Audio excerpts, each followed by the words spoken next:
Hey, howdy ho, Lions fans. Welcome to the Detroit Lions podcast, episode 492, Victory post-game show.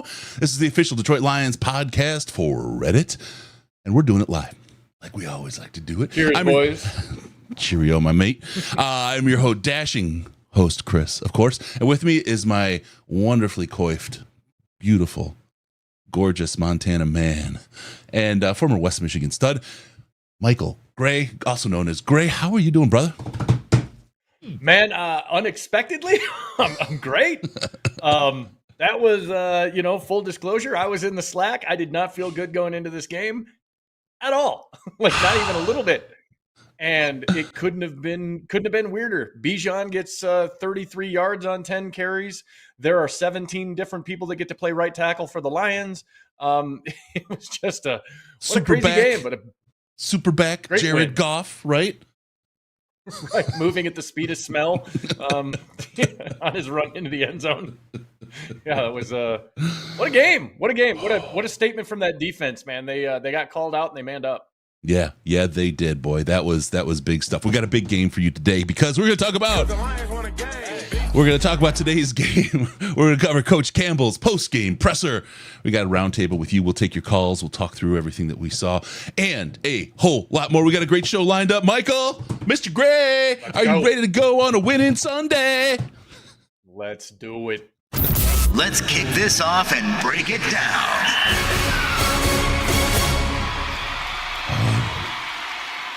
We are monitoring closely with a minute left. 18-17, the Green Bay Smackers over the New Orleans Saints. We're all Saints fans right now. The Saints have the ball, fourth down. They're coming out to kick. This victory by the Saints, if they can seal it and put this together, and we like Mr. Lutz out there with his boot, puts the Detroit Lions as sole holders of first place in the NFC North. I was going to say, let's not lose sight of the fact that the Chargers are currently up 4 on the Vikings, and the Bears have to play the Chiefs. So could be a really, really nice day if that guy down in New Orleans can take care of the football. What a day to be a Detroit fucking Lions fan, man. Oh, it feels good. Boys, after groupie. There's going to be a lot of talk about redemption. There's going to be talk about what this team has gone through, AG and so on this week. We've got a lot to talk about.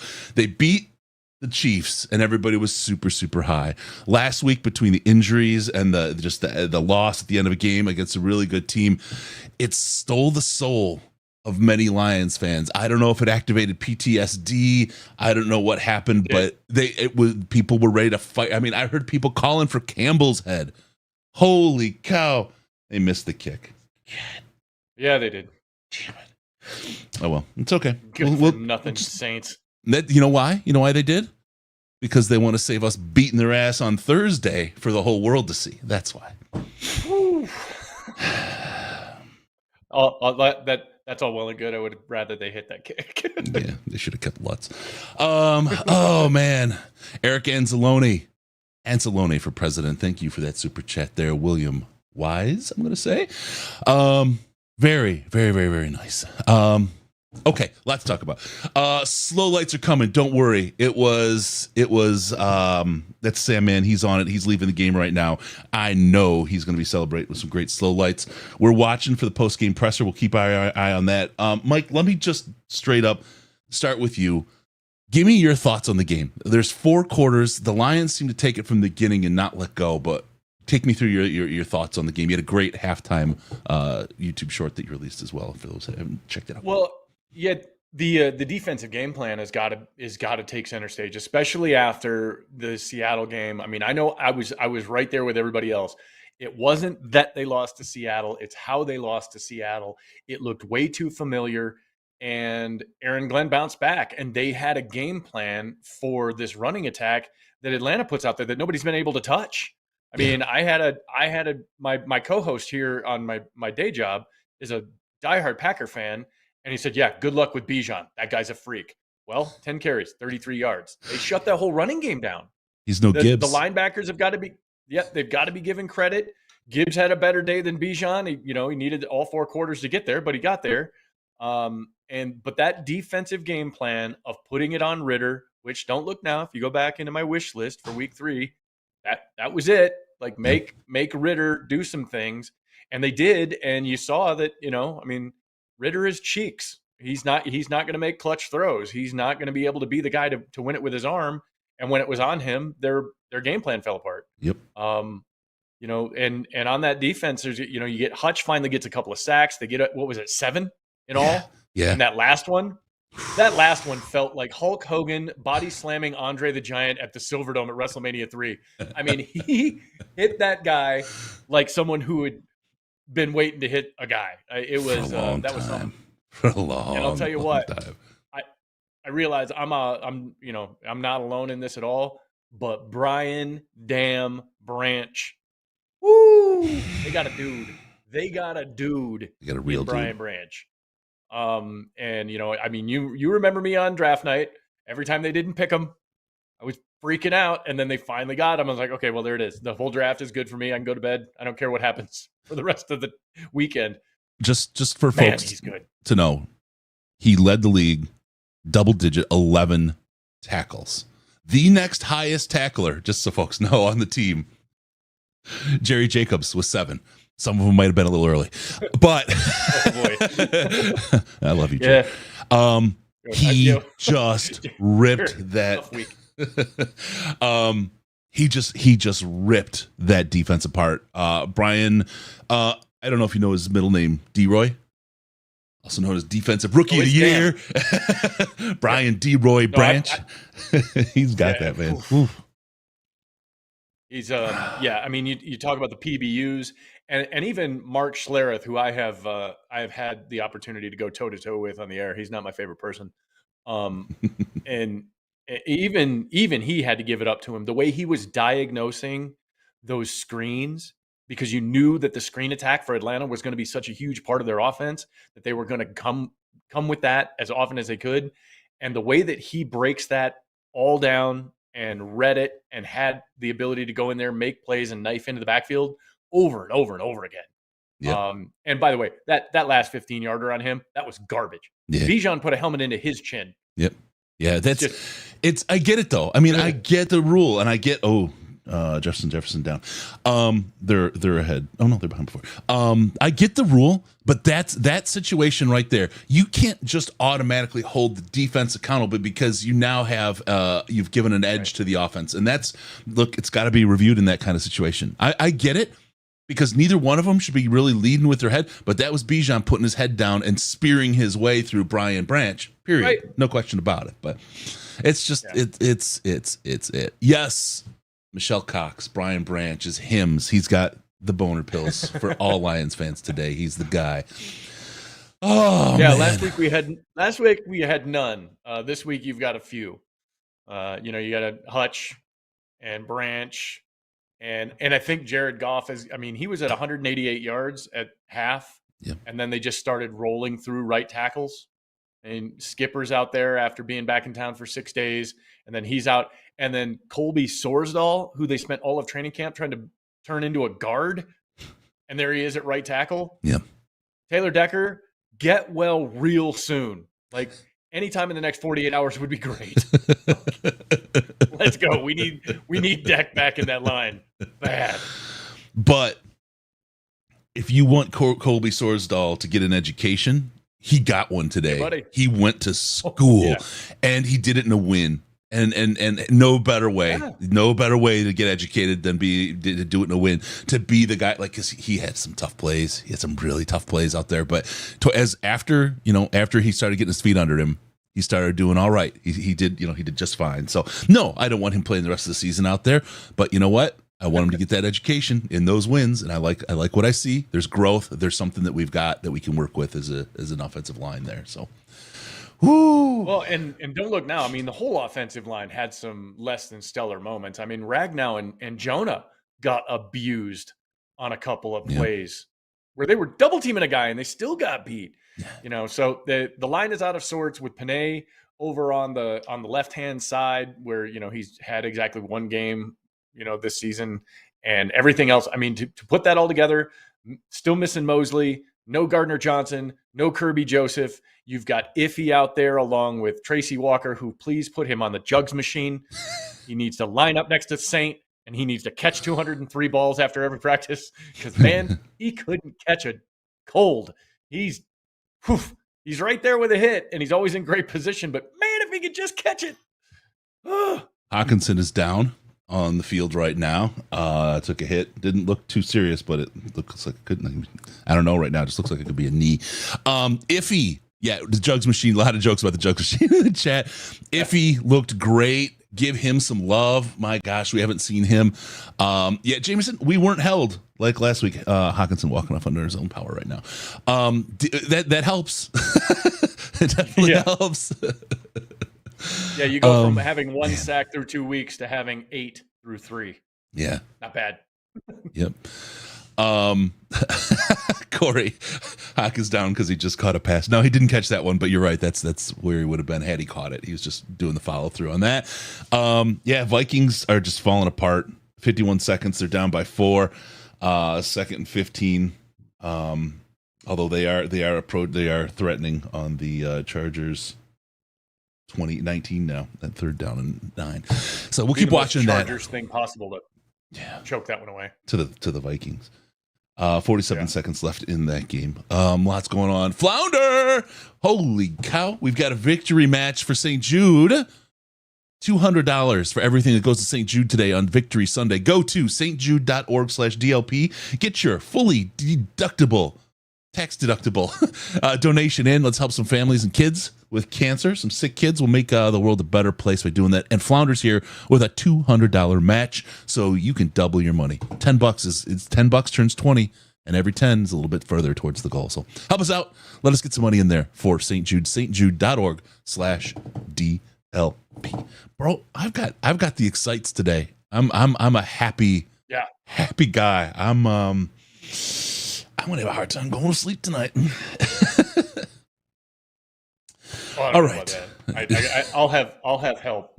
So, hey, Michigan beer, right? All the way out here. Yeah.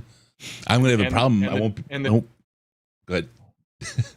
I was gonna say it's the dirty bastard in honor of Aiden's day. So I'm gonna have a problem because I got the longer than 4 hours problem. I got this kickstand. I'm not gonna be able to roll over and get comfortable. All right, let's open up some of the phone lines here. You want to join the show? Give us a call. Talk about this victory. Let's do this. It is 248-782-8384. 248-782-8384. We will take your calls. We may interrupt you. I may interrupt Mike, Mr. Gray. I may interrupt myself. Who knows when Dan Campbell comes on with that post-game presser? Because that's going to be a lot of fun. Gibbs Eaton for sure today winds up with 79 yards. And as a premier back for his first time in the NFL, I'll take that 79-yard run. Hey, caller, what's your name? How much have you had to drink so far? My name is Zach, and I'm 19, so legally I've never had any alcohol. Let's just say that. You know what? I appreciate that, Zach. That's an intelligent young man, and I hope my son's listening. I think it was an interception by the Chargers in the end zone to seal that deal. How you doing, man? What do you got here on the big victory Sunday over those stinky Falcons? Yeah, I just wanted to say that a lot of Lions fans looked at this as the Bijan versus Gibbs game. First of all, point to Gibbs, but also I just wanted to say, just like last year, people were calling Hutch a bust. They just need to give Gibbs time, and he's going to have games like he did today. That's really all I wanted to say. Fair point. I think that's something a lot of Lions fans look. It's in the sports world, and people just want to be first. I was first. I called it. People love to say they called their shot. Nobody can predict the future. They're all just spamming shit out there, and if they get something right, they want everybody to know that they got something right, because it's like being married. Like, you finally get something right. It's like, hold on, everybody acknowledge Dad was right. Hold up here, right? That's what sports fans are like all the friggin' time. And if you're a Lions fan, it's easy. For years, it's been easy. Oh yeah, they're gonna stink. Oh yeah, it's gonna fail. Oh yeah, it's gonna fall apart, because That's just what it was. I mean, and there was no game in Vegas that had better odds than betting against the Lions to do anything, right? It's just the way the world was. So I think a lot of people can very quickly go out on players because players in the draft, they bust. Some early players bust, and they don't, you have a decent chance, and especially with Lions history, you have a chance of finding guys that are going to bust out. Too bad on for those folks on Hutchinson, and too bad on those folks, I think, on Gibbs as well. We got a lot to see, and there's a lot more coming from Gibbs. He's a talented kid, and those guys, they're just going to crawl back into their hole. That's my thoughts. You did get a couple of chances late in that game to see the special, just the special ability he brings. When he gets out there, he's got that 1 foot goes, and that's it. He can plant and be gone. His acceleration is insane. And they haven't gotten him going yet. And you can't say enough about doing anything behind that. I mean, calling it makeshift is being kind. You're on your 4th right tackle in 2 weeks. Yeah. You've got Glasgow and a whole new right side. You've got your right tackle playing left. I mean, it was, to get anything done in the run game was going to be a challenge. And you saw it getting better as the game went on. And he's going to, much like you mentioned with Sorsdahl, little trial by fire. You go out there, you get banged around, you learn some things. He's going to learn some things for playing a full 4-quarter game like this. Yeah. And being the guy that they're going to lean on for sure. Yeah, 100%. We got Taylor Swift is going to be at the Bears game, so that'll be good. We'll check that out as that goes on. Yeah, and there's another guy we haven't talked a whole lot about, is the young gentleman named Sammy Laporta, and you better be a supporter. He was out there just grinding yards all day long. 84 yards, 8 catches, 10.5 average on the day. His longest was that big 45-yard bomb wide open in the to the end zone. I just look. You saw Gibbs pull 79 yards today. You see Laporta out there grinding out those 84. Both of those guys individually got more than they got out of Bijan. And we got both of those instead of Bijan. One game. Just like you can't be out on one of these guys. You can't be so far in on them yet. But early returns are here. And I'm really happy with those returns, where we are. Well, and again, I come back to the central theme, the defensive game plan against Atlanta. It's only week 3, right? You don't know enough tendencies yet, but through 2 weeks, Atlanta had been grinding up some yards on the ground, and not just with Bijan, but with Algiers too. And that defensive game plan was locked in. I mean, they from word go. And Bijan is a special back. I take nothing from him. That kid is talented. I mean, he's really, really good. And Lions were better. Bottom line. And that they were. Absolutely. Tim Stein. Hey, the Lions won a game. That's right.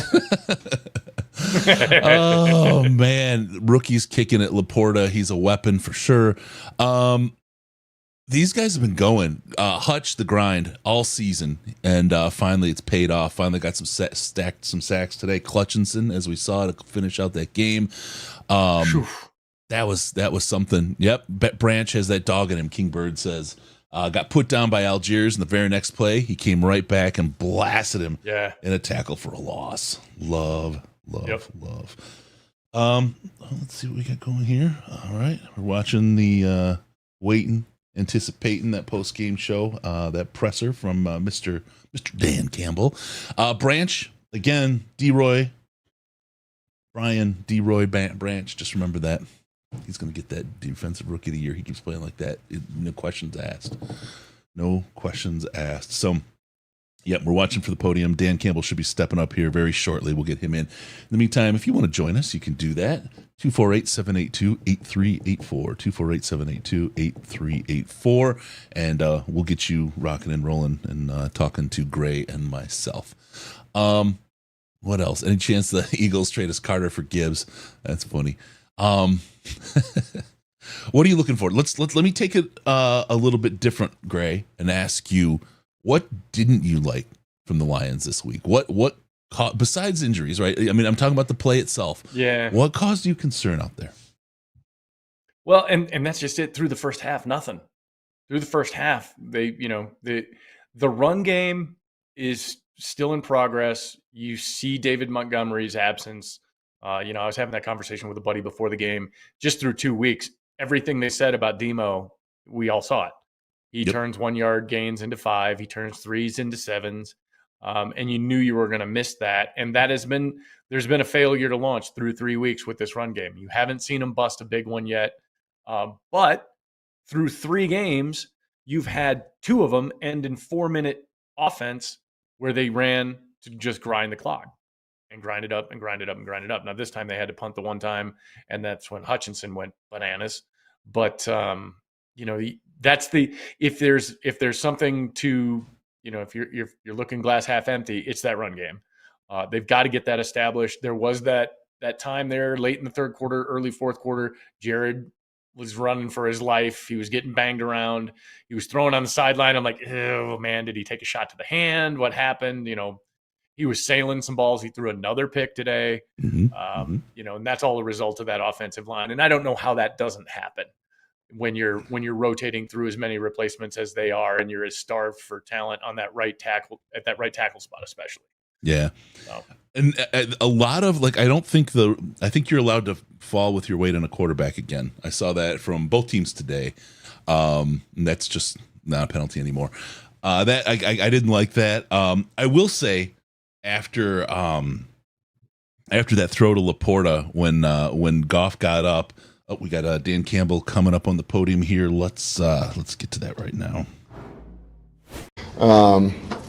It's not always easy to deal with me, and so they did a great job of prepping these players, and collectively, wanting to bounce back after last week. It was a tough loss, and we knew the type of opponent was coming in here. That's a good football team, and that's a physical football team, and if you're not on your game, I mentioned this, but that team will run right through you, And man, we played a physical, violent game. Our defense was outstanding. AG did a hell of a job, and we looked like a hungry team. We looked like a hungry, violent defense. We got takeaways, we had tackles, TFLs. Guys were flying around the football, pretty good in coverage, and we were around the quarterback a lot. So.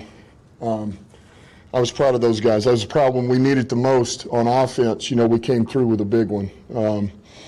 And Goff hung in there. He took a few shots, but man, he played a tough game. And that old line just kept banging away, But look, it's a great win. It really is, knowing the opponent that we just came from. So, questions?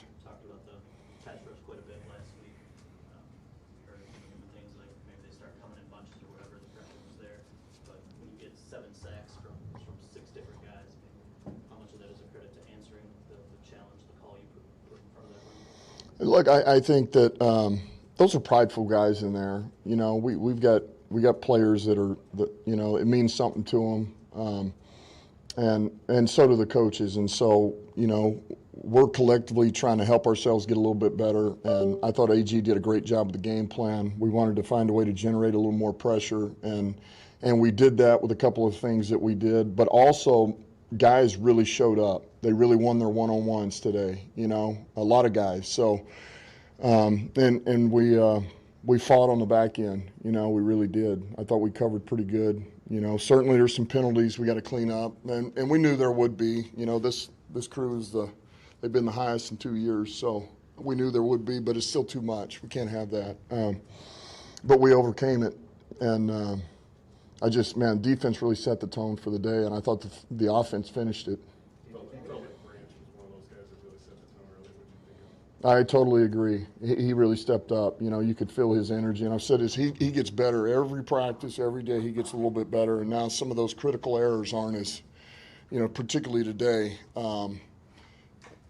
he's making big plays in critical moments as opposed to the other way. So there again, he just, the more he plays, the better he gets. And the more he understands what we're trying to do with him. And he's a playmaker, Offense stepped up with Jahmyr Gibbs.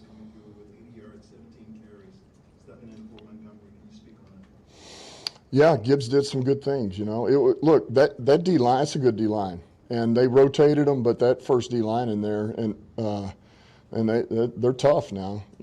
Grady Jarrett and Onyemata and Campbell, and so we knew we were, we had our work cut out for us. It was going to be a challenge, but we also knew it was going to take a while. We had to just hang in there and have patience about it, and keep going. And look, I thought as that game went on, particularly there late, Gibbs started going. He started to find a little bit of his rhythm. And I think that's a good thing. And that's kind of what I felt about. He just needs, when the light really comes on, it's going to come on. And I could feel there towards the end, there's a couple of those runs, his back-to-back runs, where you feel like, all right, here he goes. He's starting to feel this a little bit. So and he'll only get better with time and with reps. He just will, That's, So you mentioned the defensive line being fighting with guys. You think this was a case of them hearing some of the slander that was directed towards him this week, taking that to heart, or just sort of finding the breakthrough? Because it had been slander. I mean, just people talking sort of in the media about how they're not getting there, they're not getting it done in the defense. I don't know, because I just go back there again. I mean, last week we turned the ball over for touchdown for 7 points, and then we turned the ball over there in the tight red, and you kind of spotted them 14 points, but I guess, yeah, I don't know. I don't know how many of those guys that read into that, and if they're getting slandered, they play better. I don't know how they respond to that. I just know collectively as a defense, we were on it, and guys came out, and everybody was in tune with the way we wanted to play. And it's not like we didn't play hard last week. It's just, man, you got to clean things up, and you got to have everybody on board. And I just thought the game plan was great. I thought the guys executed it well, and I thought we played with a lot of intensity and tempo, set the tone for the day, and it just really never stopped. Did you feel like Hutchinson was getting closer and closer and was due for that type of game, knocking the ball loose? Look, anytime Hutch rushes, I think he's going to get there, because it's the nature of the way he rushes, man. He's high motor.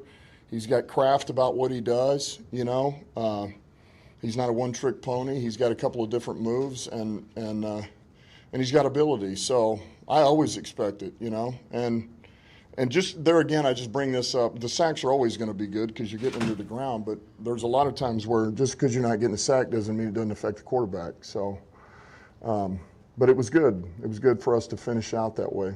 And on the other side, the offensive line makeshift gave Goff a lot of time and gave some room to run. Yeah. Listen, we talk about it all the time, and that's really defensively too. I mean, we had Nelson, then Skip's got to come in, then Sorsdale's got to come in. Defense, we don't have Kirby. Iffy, I thought Iffy made some plays today. Yeah, at safety, good he's Iffy. really never played very much at safety. He's been repping there a little bit, so that was encouraging. But we talk about it all the time. It's next man up, and that's a credit to Brad and the depth that we have on this team in areas, and it's paying dividends, But no, it's not easy. It's not easy for anybody. But those guys really stepped up and competed, and that old line took care of. They were making sure we were taking care of Sorsdale, and he battled out there. He really did. So backs ran hard, and we did what we needed to do to control that game. And look, when you lose a couple of tackles in a game, that's not easy. When you're without a few pieces, that's not easy for Ben, to always call a game like that when you're missing a few things here and there. But I thought he did a heck of a job calling the game. I thought that Goff, stepped in there and made some big throws, played tough. I thought the backs ran hard, and I thought the O-line they kept pounding away. And we finally were able to break it open there at the end of the game. So it was definitely a team effort. In today's NFL, to hold the team essentially to one field goal, late field goal, can you just talk about how hard that is? It's very difficult. You can't always, as much as you want to talk about playing that type of defense, it's hard to bank on that. Offensive football has really come a long way, and so it's very difficult. And I think that's pretty telling for what we were able to do today. That was an impressive performance by our guys, and it helps when you're able to take them out of what they do best. Which we were able to do, That's what we were trying to do last week against Seattle is take them out of that game. But we were able to do it today, and now you feel like you got the upper hand. So we were able to do that early. Offense was able to hold on to that ball and score enough points and, kind of stay within that 2-score lead. And, it really allowed us to do a lot of things defensively. So. Couple more guys. You play this high end position, obviously. And you look at Jared Goff and the trust that he's having in San Francisco so early. I guess what is he doing so unique to develop that trust early? And I guess some of the traits. I mean, I don't know if you saw the record, but 3 straight games of 5 receptions. He's the first rookie to ever do that. Yeah. Starting off so strong and the trust of Goff so early. Well, I think that a lot of that is, that's because he's built that trust with Goff. He's a very trustworthy player because of the way that he practices and the fact he doesn't make the same mistake twice. And so when you're a young guy like he is, and you can see vast improvement, and you're a coach or you're Goff, and you're asking for something once, and you're going to get it. And you're not going to get the other ever again. That's easy to build trust with a guy like that. So he's got a pretty good rapport with him. He's beginning to look for him a little bit, and which only helps us. That only alleviates a little stress off of Saint and the other guys. And the kid's playing pretty good right now. And he's I told the staff yesterday, he's just quietly getting better and better and better. And I don't know how quiet it is anymore, but he really is just. He's beginning to take off. Dan, on your ball that Jared threw hardest, Justin and Brett, I think the ball that Jared threw hardest was the one that he chucked into the stands after the touchdown run. Whose call was that? You want to take credit for it? Was that Jared calling his own number? Or is that No. That was Ben's call. It's a great call. That was a great call. And well, look, those always are going to mean more to Goff because he still thinks he's a running quarterback. He doesn't want anybody to forget that. Look, I can throw it, but don't forget I can run it. I think No, listen, it was a great job. It really was. He felt the end close and he pulled it. It's not something we do. That's rare that we call that, but Ben thought it felt like it would work, and Goff executed. It was a great job. Was that designed for that? Because he sort of blocked back on it. Yeah, it was designed. Last year, ever heard the crowd here? Because at times in the press room, I was like, wait, Man, our fans were outstanding. It was loud. And I do believe it had an effect on them. And man, that was early, and it was all the way through the game, And when you're able to get them in some third downs, some of those nice 3rd and 8s, 3rd and 10s, our crowd really showed up. You always know when your eardrums are radiating like this, then it's pretty good. So this is the type of environment you want to have. In your opening comments, you said you're not always easy to work with. I'm just wondering, this week was there? No, I just applied a little pressure, and and the guys did a heck of a job. They responded well. The coaches really did, and the players did a great job. Everybody, we got back on our feet, and we got a tough one now on the road at Green Bay, and in a short week. So this is the no sleep and do whatever you got to do to stay awake and put together a great game plan, and for the players to, man, they're on they got to have recovery, and that can be their sole focus. They got to do everything it takes to get their bodies back by Thursday. So it's not easy on anybody, but that's what we're charged with. Thanks, guys. We'll have Hutch and Jared in here momentarily. Thanks. All right. There you go. Did I hear that we're going to have a few things? Sorry, did I hear that we're going to have Hutch coming up too? Oh, I don't know.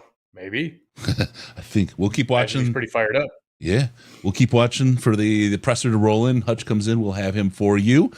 Jerry should be able to do that. Sorry, go ahead. He should be able to do that from the cold tub. That would actually be kind of fun. Wheel the cold tub into the podium. Yeah, just with him in it. Oh man, yeah, no. There's a lot of talk about Jerry's play today. He had a tough game. He had a couple tough plays, but he had more than twice as many tackles as the next player on the game. He did a lot of good and a lot of bad out there. That was that. You know what I mean? I have a feeling they were picking on him a little bit because of last week. Yeah, buddy. They saw what was going on with him on socials, and they were trying to take advantage of it. I'd say that it's an acceptable turn, but he has to continue from last week to this week to next week that same kind of trajectory, because he can't be where he's at now. It's tough business being a cornerback, man. Tough freaking business. Well, and can we talk for 2 seconds about just what a weird week this is, with the Colts beating the Ravens with no quarterback, with the Browns winning by 24, with the Denver Broncos giving up 70 points? 70. The Dolphins scored 70 on Denver.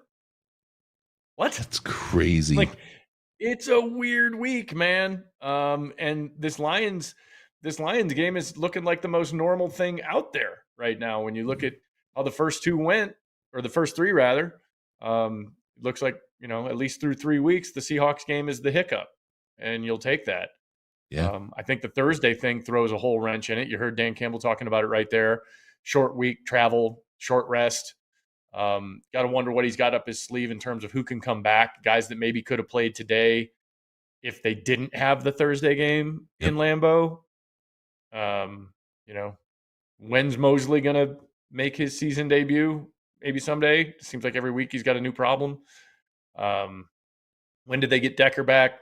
What's the situation with Demo? Lots of questions. Yeah. So we are three games down. 3 more. We get J-Mo back. That's a big deal. That's a really big deal.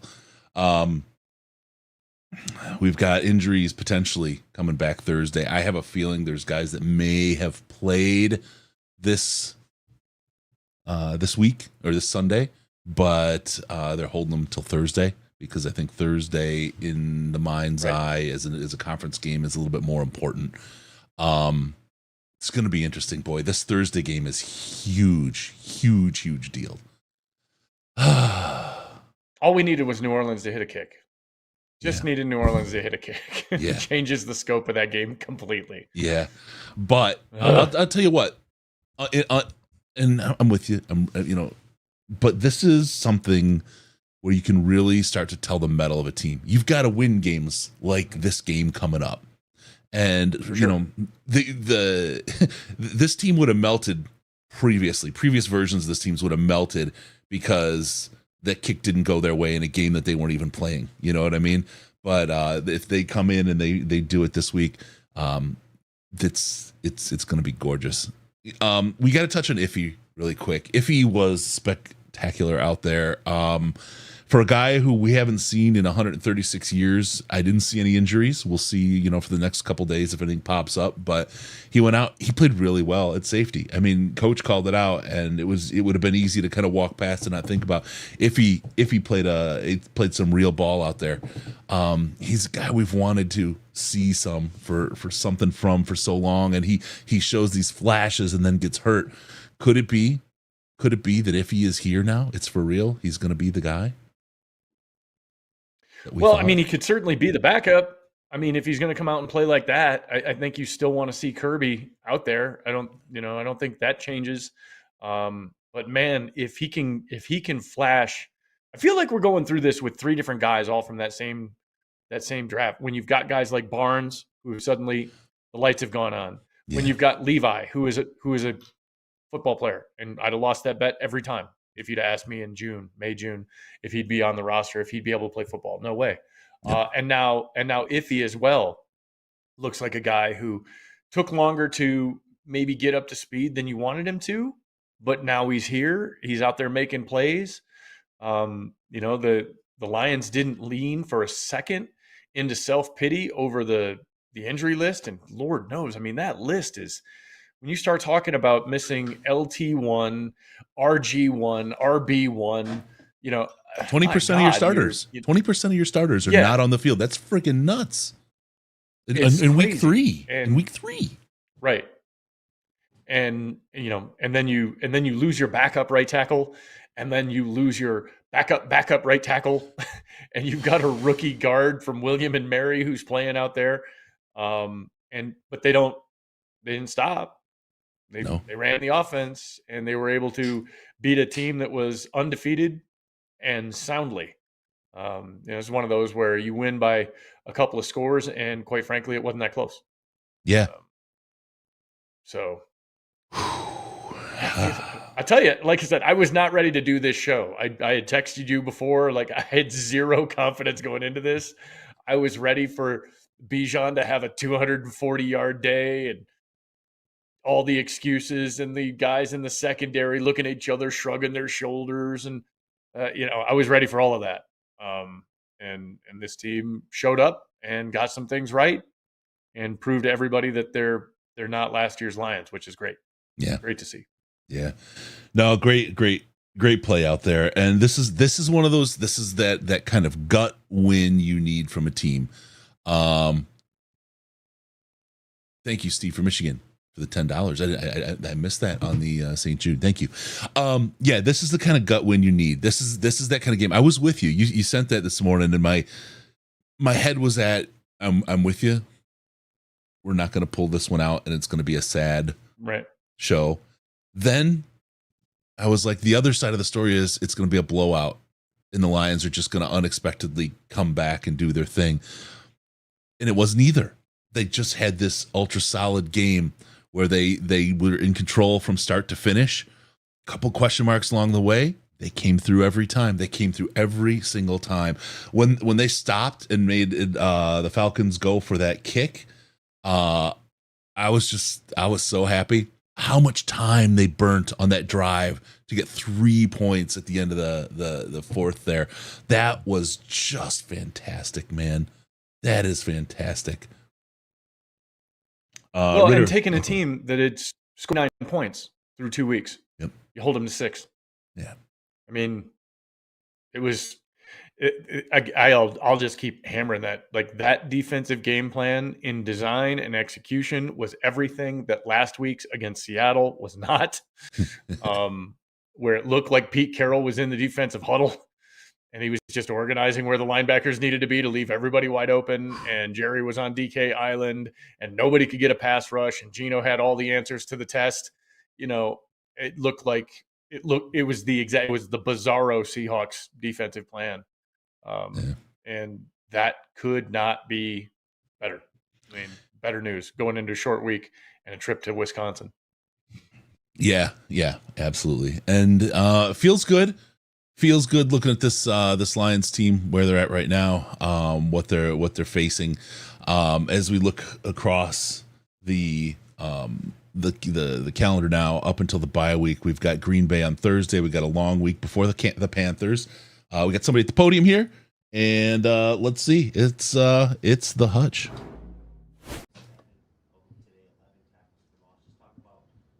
You never hear the questions. Come on, Lions, you can help with that, guys. Yeah, I thought we had good rush lanes, and we were playing well all the way around. So I think we found out how to rush the passer this week. Can you explain the mental fatigue? Maybe 2 weeks in, you've got a ton of pressures. You're getting to the quarterback, you're moving off the spot, but just the sacks aren't there to go even 4 quarters into this one before it arrives. Just how tough is it to, stay focused on the mission at hand when that's the case? 100%. This game really did test my mental toughness. It's hard, man, when you you feel like you're playing at a high level, but the numbers are just the production doesn't come. So it's frustrating. That's the game of football, and I thought I had to get a little mentally tough today. You're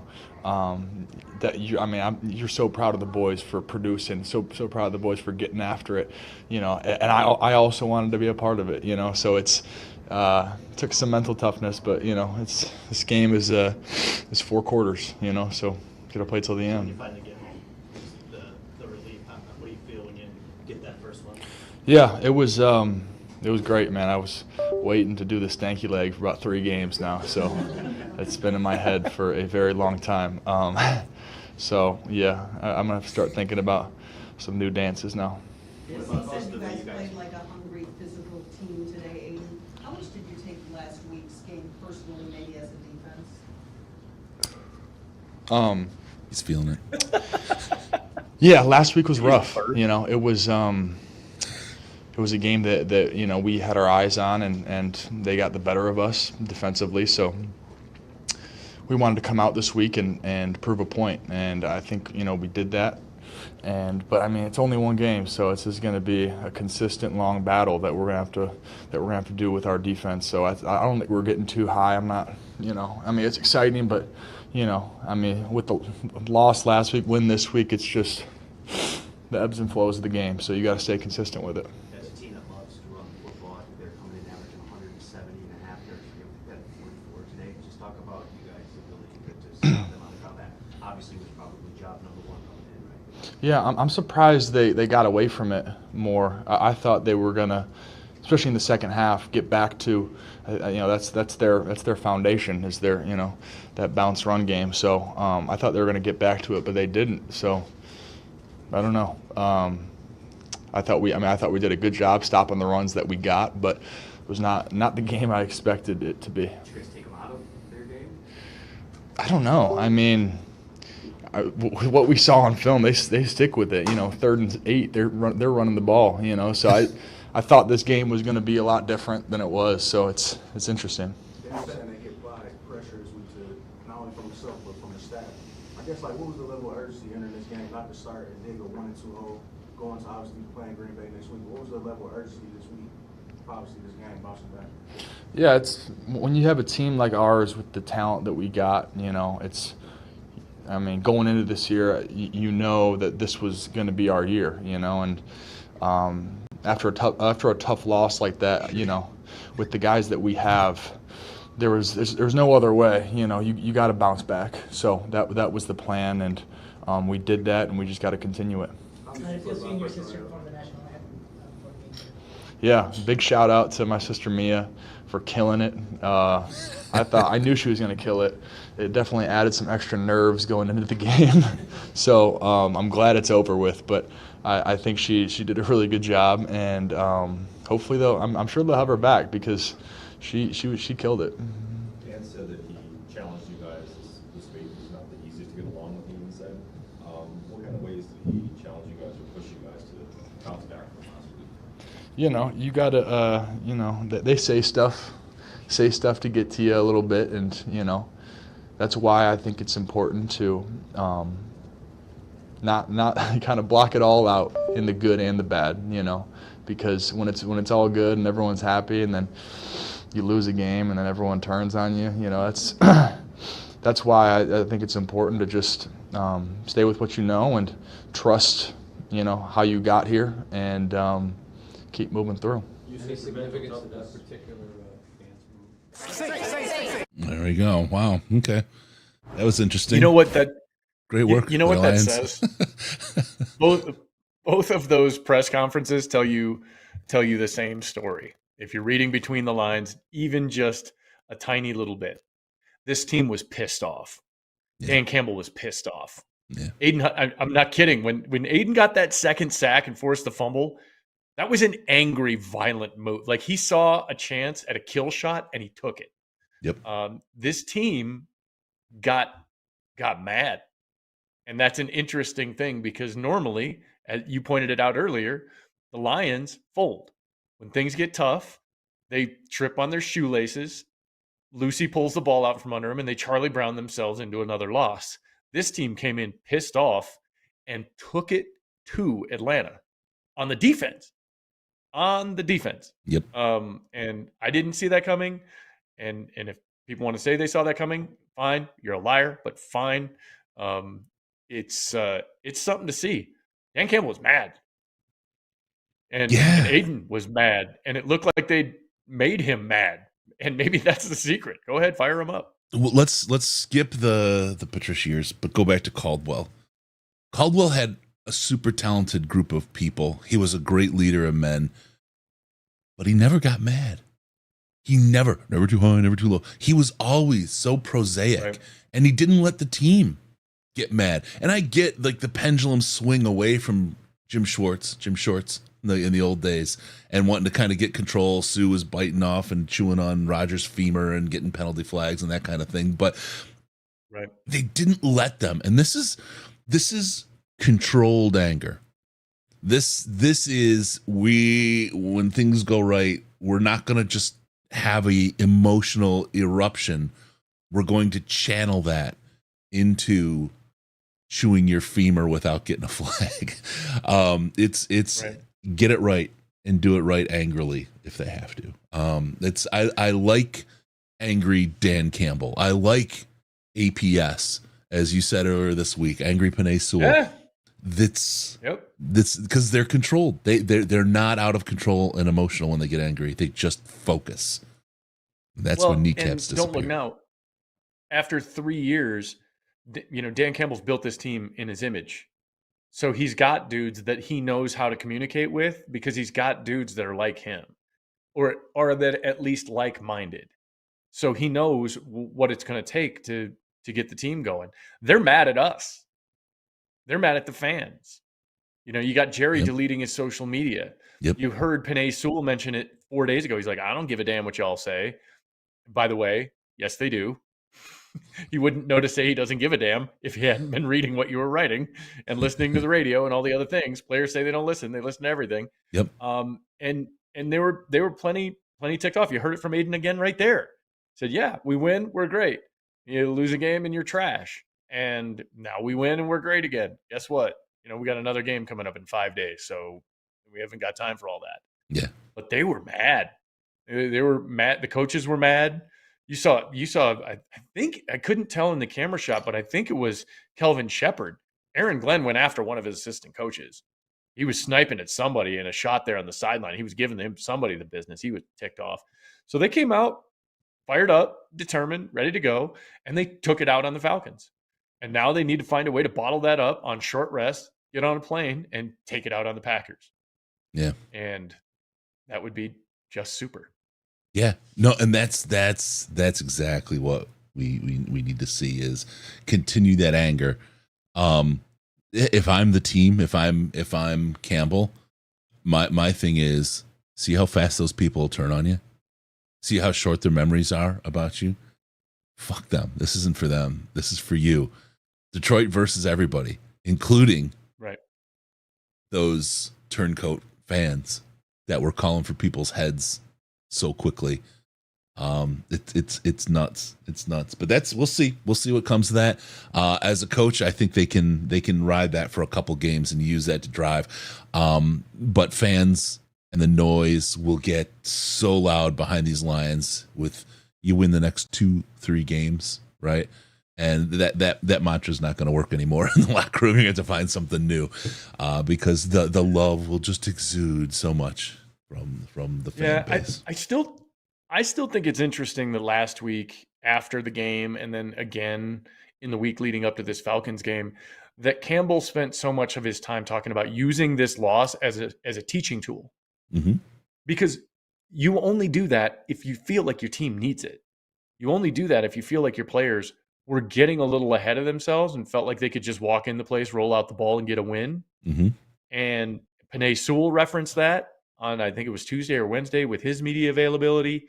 The fact that, hey, we got some guys that maybe they don't remember the hard times. Well, guess what? There were, and we're not going back to that. There was something going on in that locker room. And it goes beyond the media and it goes beyond fans doing fan things. I will never join the media droves that are like, oh, fans are this or fans are like, whatever. Without fans, you don't have a job. So shut up. Yep. Yeah, fans are fickle. It's short for fanatic. Look it up. Understand what you're dealing with. But there was something going on in that locker room. And Dan Campbell was pretty unsatisfied with the state of his team. And Aaron Glenn was pretty unsatisfied with the state of just the mentality of the team. Panay Sewell referenced it. There was too much talk from those guys for there to be nothing to that. And then to see them come ticked off this week, good. Yeah. That means, they identified a problem and they fixed it. And that's not something we've seen a lot of in the past. Exactly. Hit us up on the phones, 248-782-8384. We'll take your calls live, 248-782-8384. And you could also use that Skype thing. It's Detroit Lions Podcast. It's all one word. That's how you get it. But first, we're going to go to the podium, and we're going to catch one. You may have heard of him before. Jared Goff, also known as the Superback. Yeah, it's truly a read, and the end crashed, and we pull it. We've had that play up a handful of times over the last couple of years, and kind of that was the first, great look at it to get the touchdown. But yeah, it's exciting to be able to kind of put the game out of reach that way. What did you say about Sam that he keeps making plays even though teams have to be trying to cover him? Yeah, they're going to have to start. He's a stud, man, and he does a great job. And had that play kind of rigged up all week. We knew he liked it, and he ran a great route and was able to throw it to him wide open. It's a good one to hit there. It feels good. Did you guys feel the urgency coming into this week? Dan talking about the defense, certainly they challenged them. And overall, coming off a loss, did you really feel it this week? Yeah, sure. I think they all feel that way. But, yeah, we want to get one in front of our home fans. We let them down last week and wanted to make sure we got this one for them. And, speaking of the defense, I don't think, they could have played much better. They played their tails off, and ending it with a strip sack there, it's pretty impressive what they did. Kept us in that game. Certainly picked me up after the interception and did a good job. I know it's only a extreme sample size, but you're having a lot of confidence in Sam Booker. Yeah. And he's really playing well for you. Yeah. When did it start, and when did you see something special? Yeah, the first day he was at OTAs probably. He's a stud. He's a stud and has great feel for the game, has great hands, obviously, has good speed, blocks well when we ask him to block. But I know for me personally, he does a great job in the route progression. I think the most exciting part about him, and I'm sure he'd say this, is he's not even playing as well as he really could. There's still some little rookie things that happen here or there that, the sky's the limit for him. And it's going to be fun to hopefully play with him for a long time. It falls apart if it's not executed by the players, but it seems like you guys have a lot of guys running open deep today. Play design is really good. So can you just comment on the game plan been put together for those shot plays on the third downs and some of those deep plays? Yeah, I thought he did a hell of a job. We kind of had an idea of how we wanted the game to go and had a few more of those shot plays in this week to take advantage of them. I missed the one to Khalif, and we hit the one to Sam on the same drive, which kind of ultimately makes up for it in some ways. But you'd like to hit them all. And, yeah, I thought he did a great job. It's been a big part of your success, it seems like, this year when you've had the mistake, whether it's the interception or the misplays, like you are coming back and touchdown drive there or the touchdown to Sam. So Yeah. Is that something, like, as you've gotten older and just learning to settle down and recover from your own mistakes? Yeah, I think, more importantly than making, the big play every time is how do you respond to the bad ones. That's the most important thing at our position at quarterback in this league. It's hard, man. You're going to make mistakes. That's about as bad as I've thrown a ball in my career. Just straight missed them. And, how do I respond the next, drive, the next play to be as best I can. And that's where I think you're truly judged is after the bad plays and being able to respond. How big those runs by Gibbs there? Yeah, awesome. It seemed like he really kind of settled in. Yeah, I thought Ben called it great there, kind of getting him settled in towards the end and getting some holes for him there at the end. Certainly behind that left side, they were doing a great job with Jonah and Panay, and he did the rest, man. He's a good player. Yeah. He's going to say nice things. Here we go. Yeah, it's a tough spot for Skip, and then it's definitely a tough spot for Colby after that, having to play tackle. I don't know how many reps he's had at that. But he battled, man. He really battled. They both did. Skip, I know he went out with the injury, but they both battled, and I thought they did a good job. I'll have to watch the film, obviously, but your first snaps at a position you haven't played is tough. But he battled and gave us a chance to win there. How many rows up do you think you threw the ball out? Not very many. The interception was the worst ball I've ever thrown. That was maybe the second one. That ball didn't come out of my hand very well. Was that, did you feel yourself pressing at all just because the offense, you didn't get a lot of points and it seemed like you hit a lot of No. Certainly, me, you mean? Yeah. No. The interception. I mean, again, he's wide open. I got to hit him all day long, and I don't know if I've ever missed like that. It's just a crappy throw, and we can laugh at it now because we won. But crappy throw put our defense in a bad spot, and they were able to get the ball back for us and pick me up. And I think that's what good teams do, though. You're going to have bad plays, or we're going to have to pick up our defense at times. They're going to have to pick up me at times, and that's what we did today. And I think to answer your question though, when our defense is playing as well as they are, we don't feel the need to press as much. We knew we were in control of that game. We knew our defense was playing as well as you guys saw they were, and we had plenty of chances to finish it off there. Jared, going back to just the idea of bouncing back. Well, there you go. Okay, they just decide to end the old. Yeah, they just cut it out. We're just gonna stop in the middle. Okay, that's well, whatever. There's a couple of things going on in there, and I think a lot of it points to what's going on with Jared. And you and I had this conversation, I think, at some point in the off season. I know I put it in one of the videos. Like Jared's gone from being the starting quarterback to being a leader on this team. 100%. The comfort with which he addresses every facet of the offense, from the rookie tight end to backup at right tackle to everything, every facet of that offense. The way he's processing in game, going through his routes, understanding every call, reading defenses at a cerebral level. I mean, this dude's playing 4-dimensional chess. It's really impressive to see him at the controls of this offense. And what a testament to what confidence from your superiors and your coaches, what that does for you. When you've got some ability, how not having that confidence, how not having that support erodes your ability to compete and to do your job. And now here in Detroit, how you're seeing just the opposite. And even a schmuck like Mark Schlereth has to acknowledge the level that Jared Goff is playing at. No, I've never forgiven him for what he tried to do to me on the air.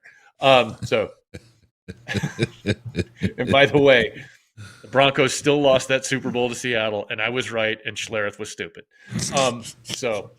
Was. Yeah, well, not for nothing. He tried to take me to task, and I was right. He was wrong. So, this whatever. is the thing. The thing about Jared Goff, just really quick on the point, what you're talking about here is part of it is his hands are on this offense. He has ownership. This is part of the thing. People heard me talk about that whole servant leadership thing. But the thing is you own a piece of everything you do is in a situation like that. And, you talk about Ben Johnson being the offensive coordinator and the brilliant mind behind so many things of this offense. But Dan Campbell's involved in that as well. Hank Fraley's involved in that as well. Jared Goff is involved in that as well. This is a whole number of people that have gotten together to create what's happened. And that's part of what I think has generated the confidence from Goff that you see this year. He has ownership of this. He's had input into this. And while the play calls aren't his, the plays he owns. He owns a chunk of that playbook. And having that kind of ownership means a lot. And I think a lot of the people that were Goff doubters for so long, like I don't understand how you don't see, right? First year in the league. Oh yeah, Jeff Fisher, 7-9 bullshit man. Of course, there's nobody going to be great on that team, especially a first-year rookie at that position who didn't have the vote of confidence coming out of the gate from his coach. And then, I want to pipe his girlfriend. McVay is completely out on Goff, flying into Cabo conveniently. That Jay Glazer, hey, Goff, or McVay, I want you to meet Matthew Stafford. Oh, yeah, this isn't tampering because I'm involved. And that happens, right? And as a result, after that season. Yeah. But it was McVay was out. McVay was in Goff's head and causing all kinds of problems. And then his first year in Detroit, when I don't care if you were Tom Brady, you're not doing anything with the talent they had on that offense. There was just nothing doing with what they had there. Every other year, my guy's been fucking lights out. He's been lights out. He quarterbacked and won one of the most interesting games in the NFL, that Kansas City Rams game. He's a super ultra talented guy. The concept that, well, he's only good if he's got people around him. That's true for everybody. That's the only reason Desmond Ridder still has a job, is because he's surrounded by so much freaking talent. Every quarterback needs talent. Go ahead. Look at Patrick Mahomes in week 1. Yeah. What were they saying in Kansas City? Well, he doesn't have Kelsey. Yeah, exactly. Kadarius Toney's not playing well, and all of a sudden Patrick Mahomes looks human, and he loses a home opener. But nobody was out on Patrick Mahomes. Nobody was dogging him there. No.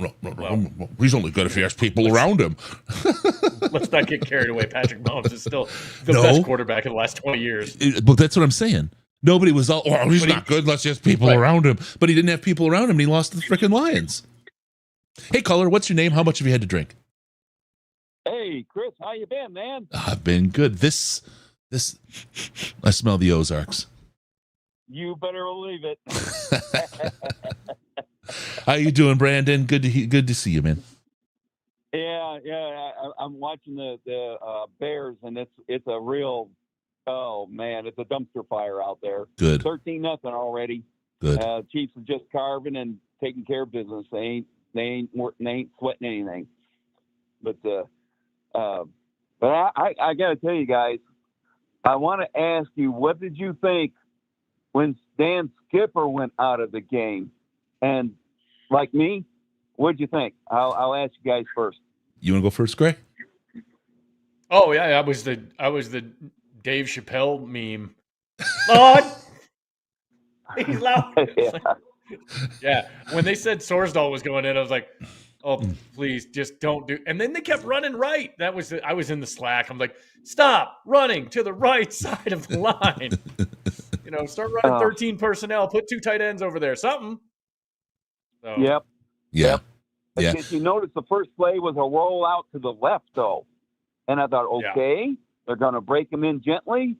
And I think he got nailed one time, but Dupree just ran right over him because you just knew they were all coming. And, Goff just simply, okay, tuck the ball under. I'll just get him next time. And he sure did. So Hank Fraley is a magician, man. That guy is just something else. A William and Mary tackle, raw rookie, comes in and holds his own against really a pretty good defensive line. Unbelievable. Yeah, I love Skip. Dan Skipper, I think he's enigmatic of what a real gritty lineman is and what they look like. I mean, he's 6 foot 19 inches tall, right? Tallest player in football. Yeah. His knees come up to most defensive ends throats, and he's out there. He's got physical characteristics that work against him in his height. He's got he's kind of this perpetual backup, and he's got a mean streak. My guy has got a mean streak, and people don't know it was a real problem, genuinely, for him in his early years, the Lions, to not fight with other players on the team. He's a mean mofo, and he doesn't take no crap, and he gets angry, and he'll effing a man up. Like I want to see a game where he and Aaron Donald line up. I don't think it'll go well for him from a stylistic lineup, but man, that fight is going to be one for the ages. He is a ditch digging brute, and he will crush a man. No questions asked. I love Dan Skipper. I love Dan Skipper on the Lions. I love Dan Skipper on the Lions as a backup. And that's exactly what I want. But he is for me very kind of symbolic of the team, and he's just a great player to have around. He is. What was it? Last year, didn't he get a game ball? He I did. think he did. Yeah, he did. Yeah. Oh, he's got to treasure that one, man. I sure would if I were him. Yeah, for sure. Here's another thing. Third quarter, and all of a sudden it's going back and forth and back and forth, and no scoring, and defense got to step up. Oh, their defense stepped up. Oh, no, our defense stepped up. Did you think that this was going to go badly into the fourth? When I watched the 5-minute drive roll off the clock, my stress level just leveled right out. I was like, we've got this. Yeah. We've got this. We've absolutely got this. That's what I was thinking, too. I said, they're taking too long to score, for crying out loud. And then we only held them a field goal. I said, this is beautiful. Yeah. Love it. Yep. So 6, and at the end of the game, I said it in the Slack, the graphic that went up that showed Bijan's yards and Gibbs' yards. I was like, that's what I needed for the show. That's what I needed, because my biggest fear was about Robinson tearing off a couple of runs, getting 115 yards. Maybe they eke out, even if they lose, right? They eke out a win. Everybody would have been. I mean, the Boo Birds, the SOL shitheads would have been back. They would have been crying their eyes out. Fire Campbell, fire Glenn, can't fire Holmes. You can't draft. Should have got beat. I was like, I was thankful it was a short week, because it would have been something else to bitch about once Thursday came. But the way it turned out, could not have been written better. I'm so happy. Oh, you and me both. Now, here's another question for you guys.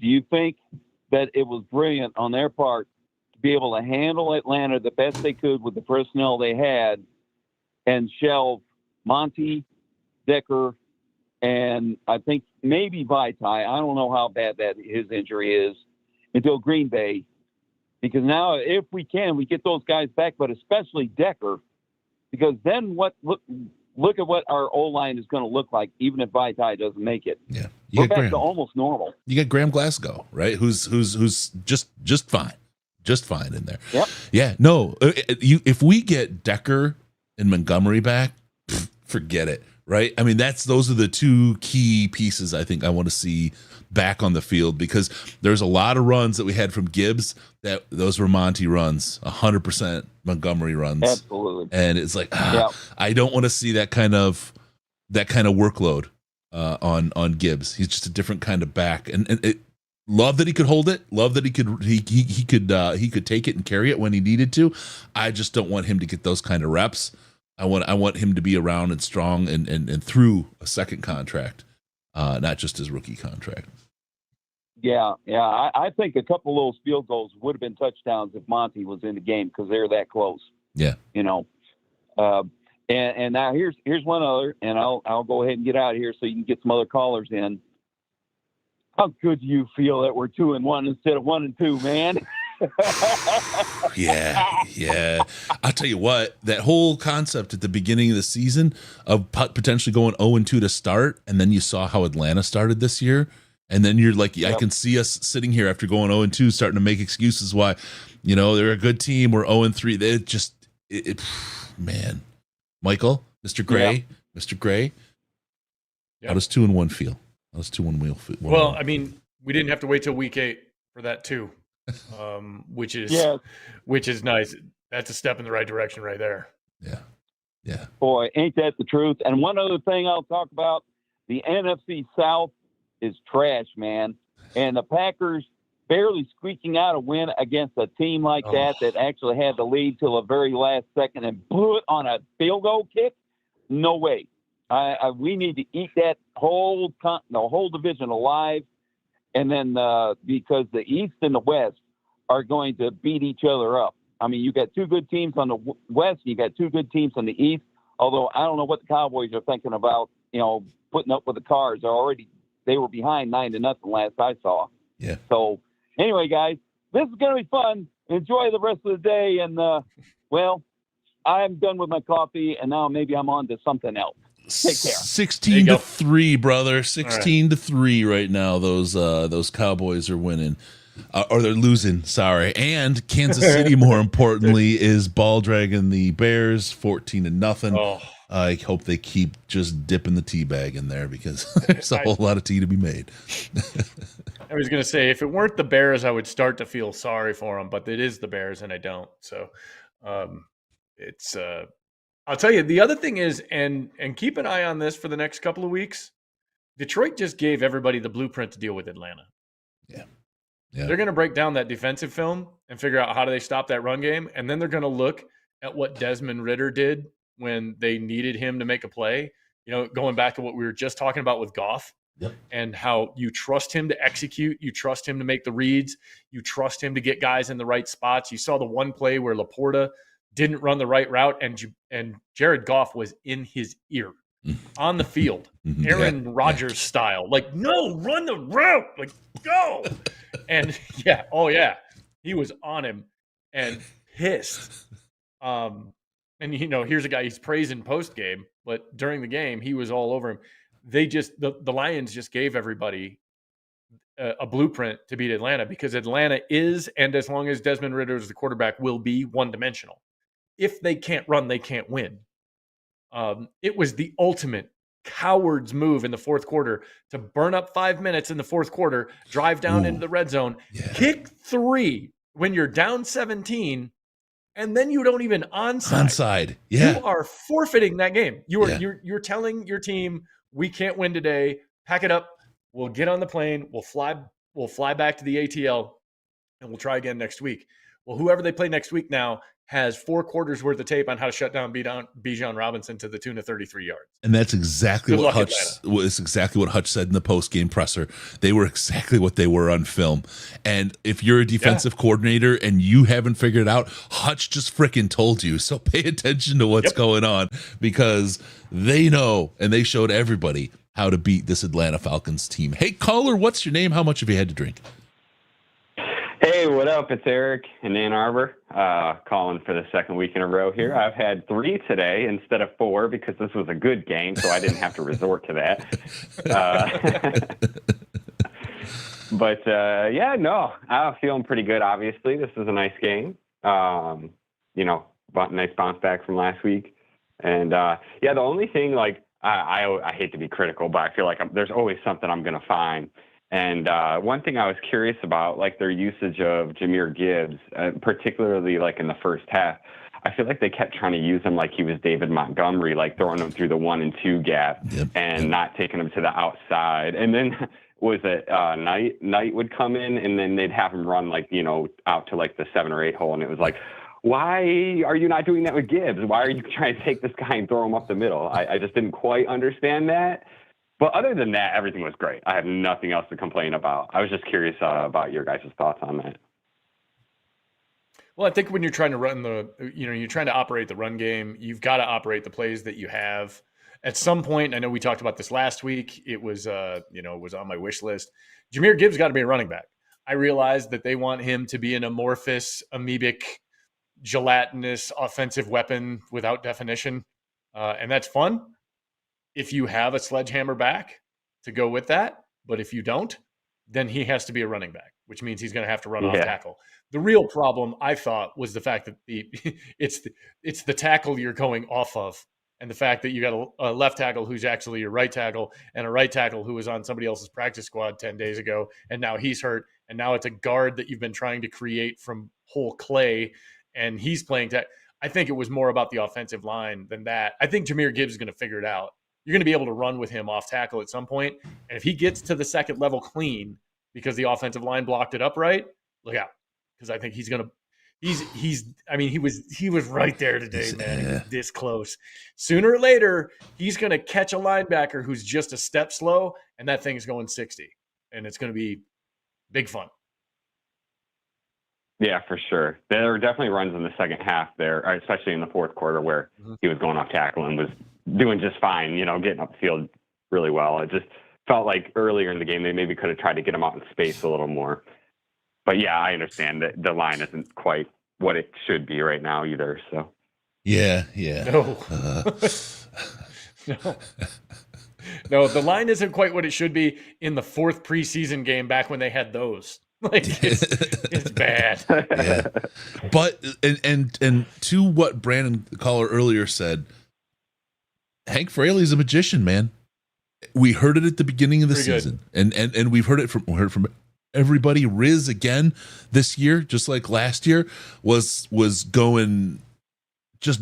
That's our weakness. Our biggest weakness is depth on the offensive line. We're in deep trouble if anyone goes down.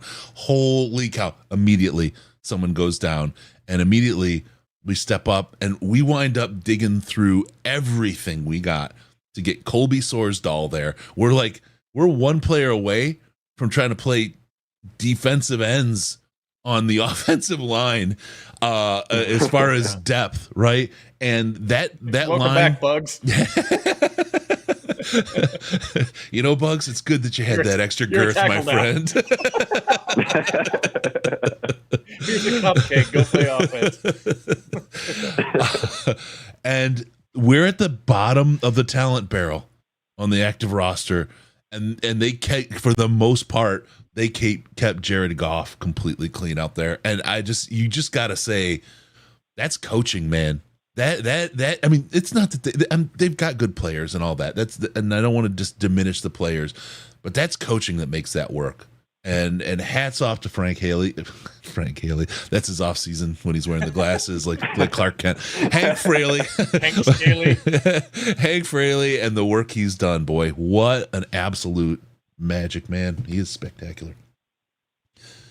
Yeah, absolutely. Hey, I just want to say too, I hope this Thursday game, man, I hope everything goes well. I just have this feeling when it's the Packers and we're in Lambeau, like, I'm a little nervous. By the way, I used to call in. I was Eric from Indy, and I used to watch games when I was in Indianapolis with my friend who was a Packers fan. So I'm definitely going to be hearing from him on Thursday. And I don't know, man. I just have some PTSD from some of those games, especially watching them with him. Oh, God. And so I feel you, bro. hoping that goes well, man. All right. Well, be well. Thank you, my man. Have a good one. Thanks for calling thank in. you. All right. Ciao, brother. All right. There we go. Interesting thing about the offense, real quick, just a number that I think will be one of those things that blows people's minds. Jared Goff threw 33 passes. 2 wide receivers have receptions. Khalif Raymond and Amon-Ra St. Brown are the only receivers that caught passes today. That's it. Only 4 guys caught passes. You're right. 0 for Marvin Jones. 0 for Josh Reynolds. 0 for Green. No catches for wide receivers other than Amon-Ra and Khalif, because Sam Laporta and Ja Gibbs are the only other people that he threw 33 balls and had 4 guys with targets, and only 2 of them are wide receivers. That's nuts. Yeah. He was at 188 yards at halftime. Yeah. And 2 wide receivers caught the ball. That's crazy. I mean, I'm sitting here looking at the box score. Number. Yeah. I'm looking at it. I'm like, yeah, okay, there it is. And then I'm like, as you're saying, I'm like, yeah, only 2 of those guys are wide receivers. Yeah. And I don't think if you stacked them on top of each other, they're 7 feet tall. No. Like there isn't, like you've got 2 super slots that both, that's it. That was your wide receiver core. It was Amon-Ra St. Brown and Khalif Raymond, and they missed Leaf on the biggest, what would have been his biggest play of the game. Yep. He led him just a little bit too much. That kind, again, this, like when you start drilling down and you start digging through the layers of this Lions team, you want to find the differences between last year and this year. In a game like that, where a lot of your offense is just not working or not available. Your linemen are gone. Your top running back's gone. You don't have your wide receivers. Marvin Jones is, I'm sorry, he's washed. It's over. Hang it up. He'll be I'm flaming out on the defensive tackle from the Rams, who was just a player coach. They benched him every week last year. Yeah. No, I can't. Everybody's flamed out last year in the Rams, though. No, but I mean the Lions had the guy that they traded for. Yeah, he came from the Rams. I'm drawing a blank on his name right now. Anyway, that's a crazy number. Sorry, I got completely sidetracked. I was looking at that going, wait a damn minute. That doesn't make any sense. Yep. It's absolutely nuts. It's absolutely nuts. Laporte out there absolutely destroying it. Just incredible. Hey, Color, what's your name and how much have you had to drink thus far? Hi, guys. This is Ivars from Latvia. Hey, how's it going? Nice. And I'm not like the previous caller who had one less because it was a good game. I probably had one more than I should have. I'm with you, man. I started drinking. I usually wait till the end of the game to drink because I have to do the show. I have a responsibility to America, because I'm speaking to America as my favorite official said. But what do you got for us, Ivars? I wanted to ask why Netflix over Jamar, and what you guys thought of that at the end of the game. And I've got a couple more, but I'd like to hear what you think on that. I'll let Gray answer that one, and then we'll do one more, Ivars, just because we want to be able to cycle through some other folks here that are trying to call in too. Yeah, I don't know.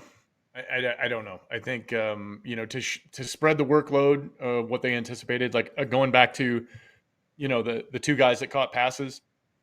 By the way, in that receiving list, Ja Gibbs had 1 catch for 2 yards. So really it was 3. 3 guys was your entire pass attack. And this isn't a win by 2 scores. Just like, what are we doing? Your top running backs out, 3 guys caught passes. Only one of them. I don't know. Sorry, only one of them went over 100 yards. Yeah, just Amon-Ra. He had 102. Laporta was 8 for 84. So really, it was those. I mean, you start narrowing it down, and pretty soon you're looking at Atlanta going, "You gotta guard two dudes, man." So anyway, well, Jamar was close. Ben He had Johnson's- 79 and Yeah. a 2-yard pass catch, so 81. Yeah. I mean, if they would have run him instead of Netflix, maybe he would have got that 100. Yeah, potentially. Yeah, potentially. All right. What was I know they wanted Zonovan to get in there too. Yeah. What do you got for us? Number 2 there, Evars. So Hutch from Ann Arbor with love. What about defensive player of the year? Defensive player. I'm Brian Branch, D-Roy Branch. Sorry. Defensive rookie of the year is my guy. I've got that one on lock. What do you think about Hutch so far? I mean, we need more like today out of Hutch in my mind. Yeah. Yeah. Wait a minute. And I think the first 2 weeks were what happens good. when he's not They being were held. actually great. Mm-hmm. They were, but the numbers weren't there. And at the end, people when they do this voting, they're looking at the numbers more than they are what he faced in those first 2 weeks, and that's where it's going to hurt.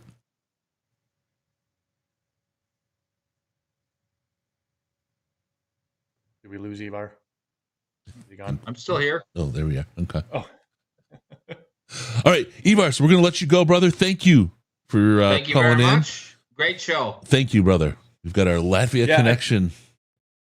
I think the problem with the idea of Hutchinson, and obviously I think he's going to bust out at, I mean, you knew he was going to have a game. He was getting so close. He was being held, sometimes lovingly, in these games. And, I mean, it was, you knew he was going to do it. But I think to your point, Chris, I mean, it's only 3 games. So everything's an overreaction, right? Good or bad, negative or positive, everything's an overreaction through 3 games. But I'm not sure Hutchinson's the best defensive player on his own team, because Brian Branch right now is playing like somebody who's been in the league for 5 years. Yeah. He's making plays behind the line of scrimmage. He's making plays in traffic. He's already house called his only interception. The dude is making splash plays. He's making consistent plays. He led the team in tackles today. Like, yikes. I don't want to take all the credit for beating the Brian Branch drum during the draft, but I'm going to take most of it, I think, really. Obviously, they were listening. I appreciate that in Allen Park. They should call me next April. I'll help them. I'll be there for them. I just Tom Grossi. We just have to have him on, and all we need to say just over and over is Brian Branch, Brian Branch, Brian Branch, Brian D-Roy Branch, Brian Branch. That's it. He was. By the way, he was ringside at AEW Dynamite. And yes, I watch pro wrestling. Shut up. Spare me your hate mail. But he was ringside, and I saw him. I'm like, oh, it's that Packer guy from YouTube. I was so angry at myself for recognizing him. I was so mad. I was like, why do I know that? Why? I can't remember my social security number because I know that guy. Awful. Just awful. Oh, ooh, I like this. Michelle D-Roy gets the Hymns Award of the game. We've got to call them and get that set up, man. We need the Hymns blast of the game. Brian's a young man. I don't think he needs it. The Hymns rock of the game.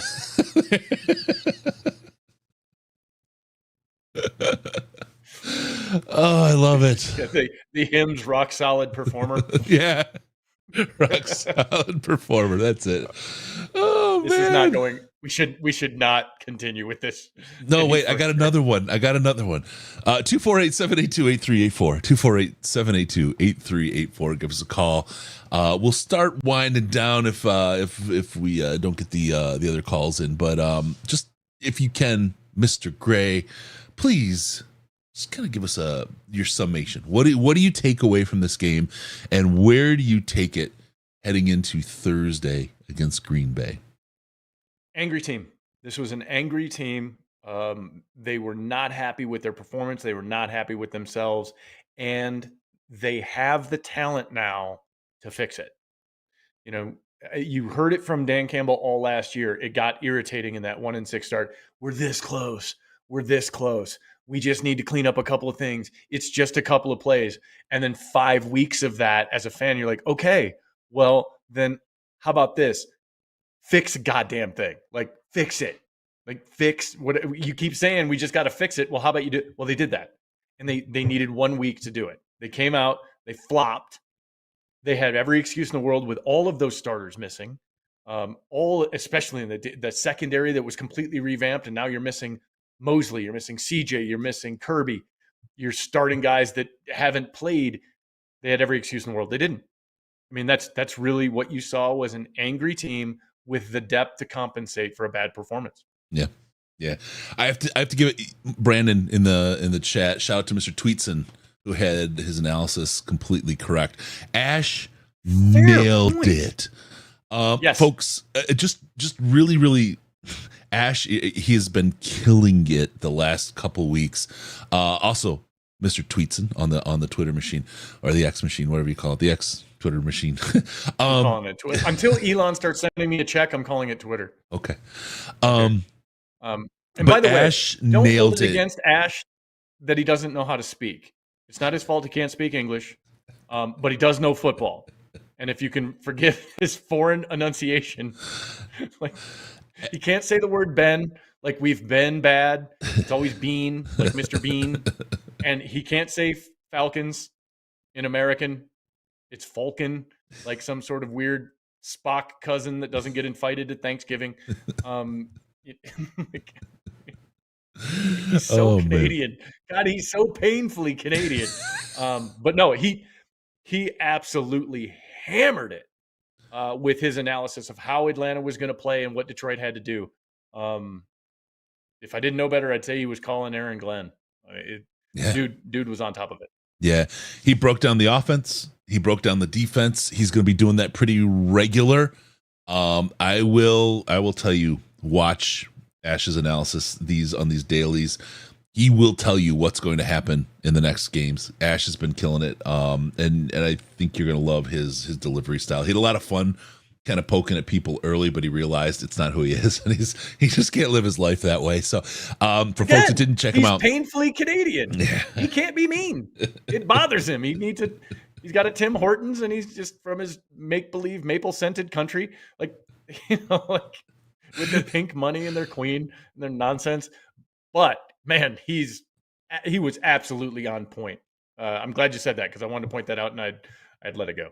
So, yeah. Not his fault he can't talk. he's nailed it. He's a great football analyst. You want the numbers, he's your guy. So check those out. Those smart. Dailies are killer. Yep. Those dailies are killer. A lot of stuff coming this week. We got Riz and I think on Tuesday.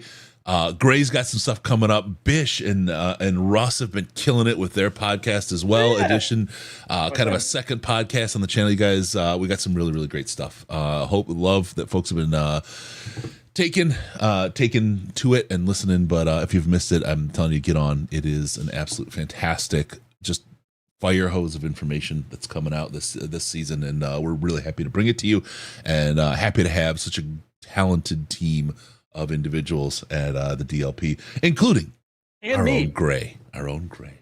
You've got some talents. Do the juggling thing. It's a group of talented individuals and me. Do the juggling thing, Gray. That'll show them. Nobody wants to see that. Put on the red nose. Come on. Trust me, dude. 25 years of radio. I feel like that's what I do for a living. I just put that on my LinkedIn page, like clown. So yeah, how much more fun is this after a win, by the way, than trying to like laugh through the tears last week of the Seahawks? This is better. This is better. That's right. And why did we win a game? I'll tell you right now. It's because we have we have Johnson Power. Nobody's figured that song out yet. I'm pretty surprised. I've got a hidden gem that it's a deep cut. I'll tell you, it is a deep cut. But in the chat, let me get some FTPs. I see them flowing. Let's get some FTPs out there before we call it out and call her a day here. Detroit Lions take out the Atlanta Falcons 20-6. Unexpectedly large differential. Unexpectedly small number of receivers involved in the game for the Lions. But either way, It was nuts. Brian Branch, 11 tackles. Next highest, Jerry Jacobs, was 7, and then you're down to 4 when you get to Tracy Walker, and then a lot of twosies and onesies. Great stuff out there. Jerry, it was a very kind of bipolar day for him, but it's better because you had a second poll where last week against Seattle you didn't. So my guys had got the right trajectory. Let's just see. I know if Jerry comes out, he pulls a pick, he plays that lockdown spot against the Packers. Fans are very, very, very quickly going to forget, and then go to seatbeltgang.com and support some of those local Detroit charities with our guy. All right, we got the FTPs flowing. Okay, we'll do this. One more call coming in. We'll get this call. Hey, caller, what's your name and how much have you had to drink so far? Hey, my name's Matt. Few beers and maybe half a box of wine.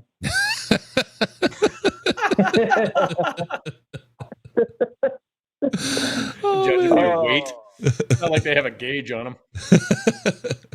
Yeah. I'm out. I live out in Norway, so it's fucking midnight out here. It's always midnight this time of year there, isn't it? Right. Yeah.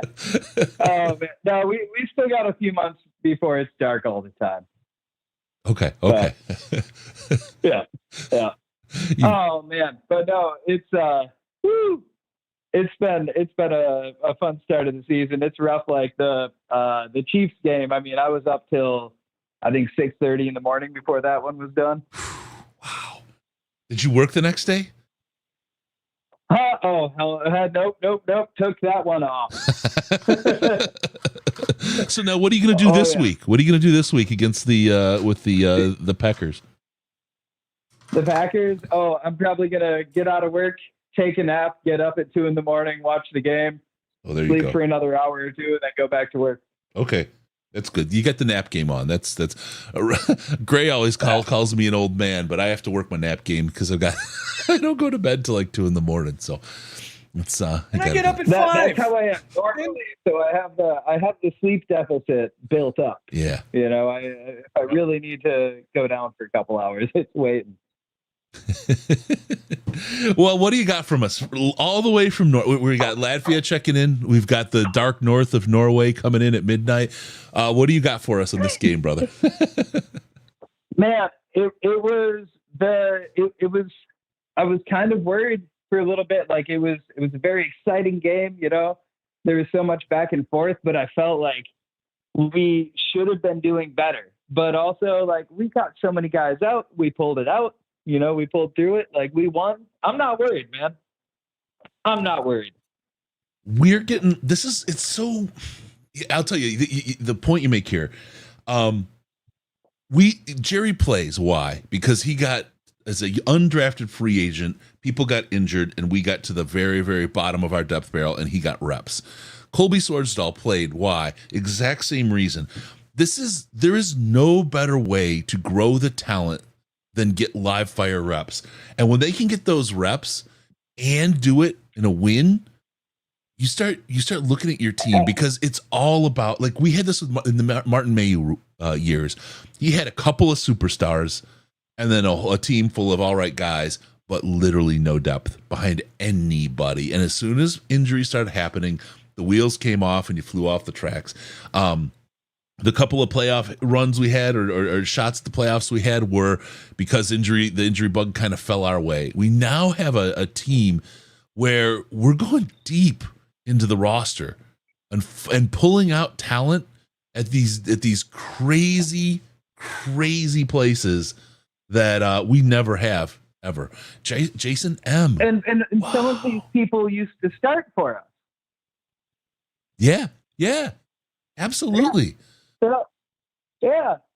And it's the beginning of the season, you know. We've got a bunch of busted guys now, and like, this gives me a little bit of hope that we can pull through on all those, and a little later on down the line, hopefully some of our guys are coming back when everyone else's guys are injured. Yeah. I got it just really quick. Jason M in the chat nailed it. We've got running the show. That's Scatterbrain. It's Scatterbrain. And the song is Mr. Johnson and the Juice Crew. And I was about to start calling a group of guys on the team the Juice Crew just to see if I could get folks to, yeah, man, they bring the juice every game. Yeah, they're the Juice Crew. That's their name. I was going to see if I could get people to finally discover the Easter egg. Jason, very, very good. Scatterbrain, great band. Great band. If you haven't checked out Scatterbrain, you definitely have to check them out. Mr. Johnson and the Juice Crew, just look up the lyrics. It's a great show. It's a lot of fun. Everybody needs a source of power. A hammer worked for Thor, but I've got Johnson power. All right. Hey, caller, I want to let you go, man. We're going to close this out. Michael is not a fan of Scatterbrain or the Juice Crew, but whatever. I gotta listen to the whole cut now. I found it myself. Oh, it's good stuff. It is absolutely. They've that whole album that's on. I forget. I think it might be called Scamboogery. It's great. It's great. It's a fun band. They're highly talented. They're kind of like the Ghetto Billies for the local Michigan people who know the Ghetto Billies. Really, really talented musicians who have a whole lot of fun with the lyrics. It's a lot of fun. It's good stuff. Okay. All right, there we go. I think we'll tap out on that one. After a win. Especially the Juice Everything's Crew. better after a win. Mr. Johnson, so darn cute.